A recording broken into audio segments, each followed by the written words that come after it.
हमर बड़की भौजी दानी ए ननद रानी काले बोहरिला के निशानी ए ननद रानी काले बोहरिला के निशानी ए ननद रानी टिकवा तो ये ननद माई के दिहला टिकवा तो ये ननद माई के दिहला झुमका पापा के निशानी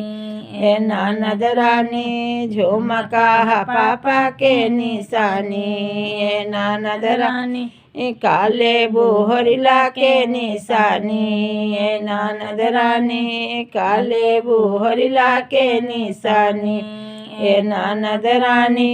चूड़िया तो ये ननद भाभी के दिहला चूड़िया तो ये ननद भाभी के दिहला कंगना भैया के निशानी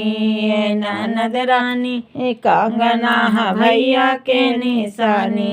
ए ननद रानी काले बोहरिला के निशानी ए ननद रानी काले बोहरिला के निशानी ए ननद रानी पावे पाए जनिया ननद जीजा जी के दिहला पावे पाए जनिया ननद जीजा जी के दिहला बिछुआ दीदिया के निशानी ननद रानी बिछुआ दीदिया के निशानी ए ननद रानी काले बोहरिला के निशानी ए ननद रानी काले बोहरिला के निशानी ए ननद रानी बिंदिया तो ये ननद सासू जी के दिहला बिंदिया तो ननद सासू जी के दिहला सिंदूरा सैया के निशानी ए ननद रानी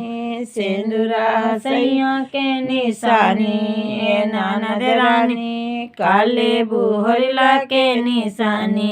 ए ननद रानी काले बोहरिला के निशानी ए ननद रानी जब तुम्हें ननद काजल लगाईबो जब हे ननद काजल लगाईबो ठेंगा देहा बोहरिला के निशानी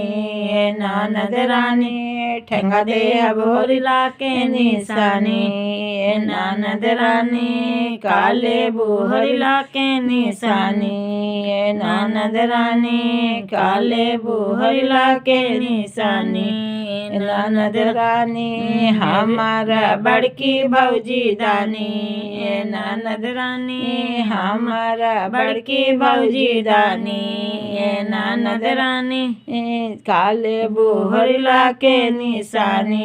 ए ननद रानी काले बोहरिला के निशानी ए ननद रानी। वीडियो अच्छा लगे तो लाइक करें, सब्सक्राइब करें, कमेंट करें और शेयर करें।